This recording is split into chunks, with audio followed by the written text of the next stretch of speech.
lovely. In her important scene when she sang the title song, Lena Horne's beauty and melancholy brought depth to the lyrics. Everything I had is gone, stormy weather, since my man and I ain't together. Keeps raining all the time, keeps raining all the time. Another great beauty and contemporary of Lena Horne's was Dorothy Dandridge. Despite the Cold War and detached atmosphere of the 50s, she infused it with her great intensity and became Hollywood's most successful black leading lady. For a period that prided itself on appearances, hers was a startling presence. Her physical features, like earlier black sex symbols, fit the traditional criteria for acceptability: light-skinned and beautiful. Before Dandridge, Nina Mae McKinney had been the screen's first black love goddess, and Freddie Washington had symbolized alienation and despair. Dorothy Dandridge, to me, was probably the loveliest, the most beautiful female that I had ever seen on a screen. Black, white, Asian, Mexican, or whatever. She was just a gorgeous woman and a very talented woman.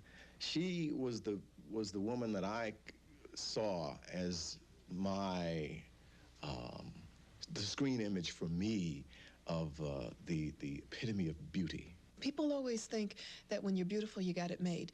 And I will say that in terms of just being a woman, period. They figure that when you're beautiful, you got it made. You got everything you could possibly want. And it's not true. In 1952, Dorothy was selected to star opposite Harry Belafonte in MGM's Bright Road. She played a school teacher learning to cope with a problematic child. Dorothy revealed a soft, radiant screen presence. You know, Miss Richards, your class is doing very, very well. Even that boy C.T. is picking up quite a bit, isn't he? Yes, but he's not doing as well as he could. I see you still have high hopes for him. Yes, very high. Well, maybe you're right. There's no harm in hoping.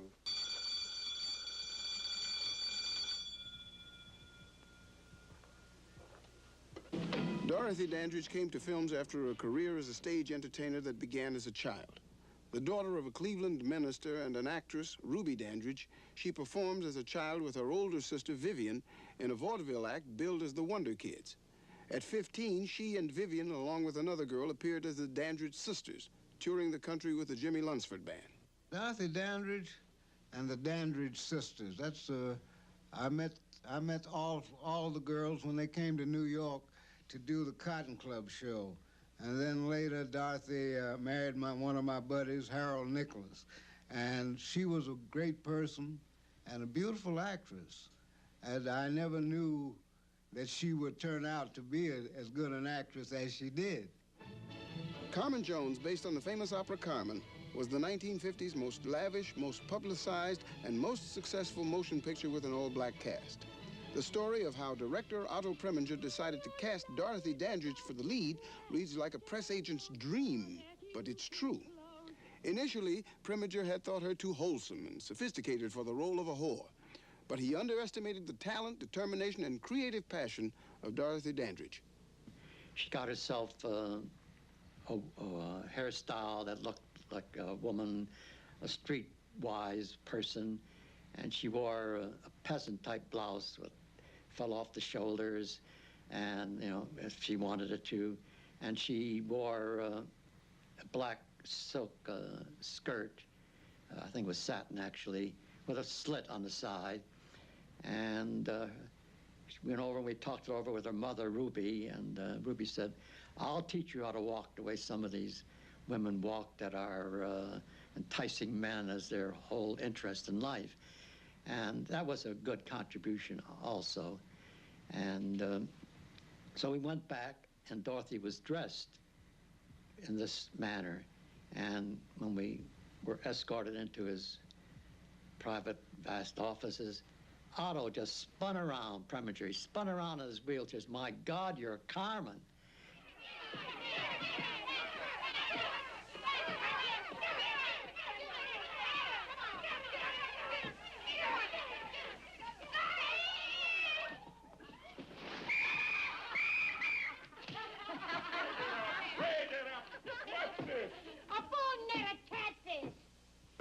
that chute. Who's responsible for this? Me. Corporal! Take custody of that prisoner. Prisoner? Interfering with the war effort. Destroying government property. You heard me. Remove the prisoner off that table. You go for me and I'm trouble, but if you're hard to get, I go for you. Dorothy Dandridge was a very unusual woman. She was a beautiful woman, a talented woman, and I suppose she was as frustrated as any actress could be who was black. To have the talents she had, and to look as she looked, and not find an open door so that those talents could be displayed regularly and appreciated by the audiences that she developed, in fact, in Carmen Jones and in Porgy and Bess. Look, can't let that spooky stuff trip you up. Signs never lie, Joe. Just don't pay him no mind, Carmen. Yeah, like you. Well, there's nothing you couldn't get. If you aim for it. How you figure that? Let's look at you. Got a lot more than other gals. A lot more of what?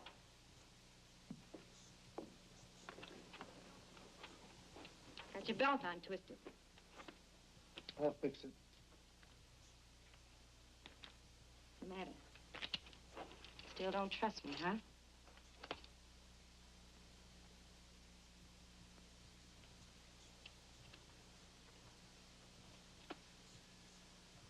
Don't you trust yourself?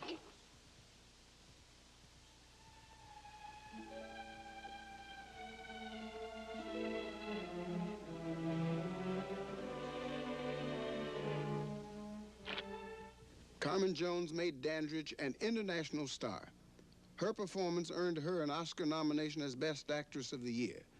No black performer before her had ever been nominated in the leading actor category.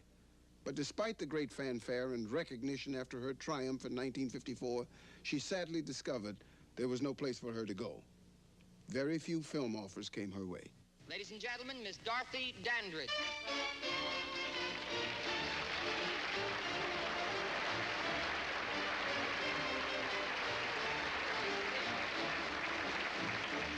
Thank you, Terry. Miss Dandridge, a crisis has arisen, and only you can help us out of this juncture. Oh, what happened? You know the lyrics to Julie? Yes, I think I do. You do. Oh, fortune smiles upon us tonight. You see, someone was to have sung Julie, which is the third nominated song at this point.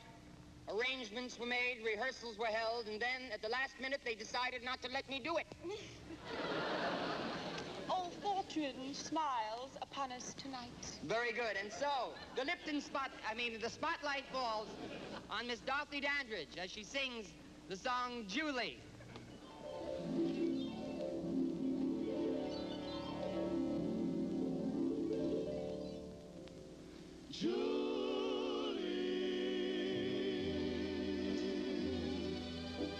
Of my own love, and it promises ecstasy. In the 1950s, Dorothy was a sex symbol for black America in much the same way Marilyn Monroe was for white America. You could say there were certain parallels between Dorothy Dandridge's career and Marilyn Monroe's career, only because, again, they symbolized something that was very difficult for them to extricate themselves. Once you get into a mold and the studios and the public see you as a specific type, certainly saw Marilyn Monroe as a specific type, as they saw Dorothy Dandridge because of the role that she created in Carmen Jones. Oh, I think they were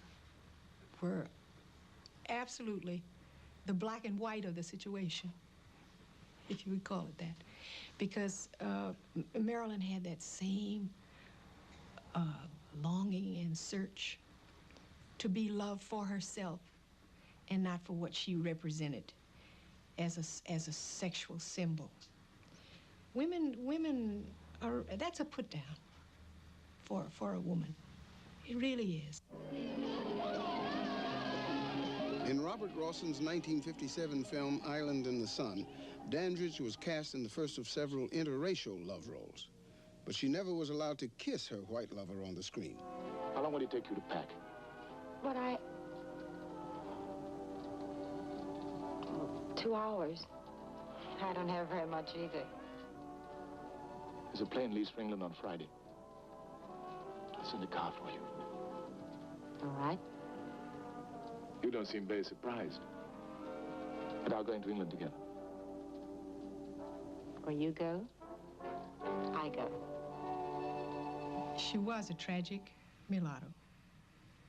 And she never came to terms with that. Not really. It's so confusing. The color problem in America is so psychotic that she was a victim. There's no question about it. We used to have big arguments. For instance, she'd say, if I looked like Betty Grable, I would be so marvelous. Dorothy's last important American film was Otto Preminger's Porgy and Bess in 1959, in which she starred with Sidney Poitier, Sammy Davis Jr., and Pearl Bailey. As Bess, she put her star qualities on brilliant display. Again, she portrayed a beautiful but tragic heroine, a self-destructive woman. Her troubled marriage that year to Jack Denison seemed to confirm suspicions that Dorothy had fallen victim to acting out her screen image in real life. I told Dorothy that I thought it would be a mistake for her to having a relationship with Jack Denison. Because his attitude always reminded me of some kind of boy and a girl sort of thing, where he would send me my gifts back, send me my love letters back, and it was cheap gifts, little seed pearls. I said, throw them in the, trash, but he worked magic on her. Totally heartbreaking. The marriage ended in bankruptcy and a divorce, and this truly broke her heart and just made her almost incapable of performing. When she divorced him, he asked for half of everything that she had. He wanted half of the sheets, half of the silver, half of the pillow cases, half of everything, half of the blankets. And you know how he divided it? He took a scissors and went through and cut them in half. The loneliest day she probably ever experienced was the day when she went down to declare bankruptcy. And it was terribly sad. And I was afraid for her, and I called her psychiatrist, and she had paid these horrendous fees for over 8 years. And I asked him if he wouldn't just call her on his own to do something about it. And he said no, he couldn't do it. He said she wasn't able to pay, so to heck with it.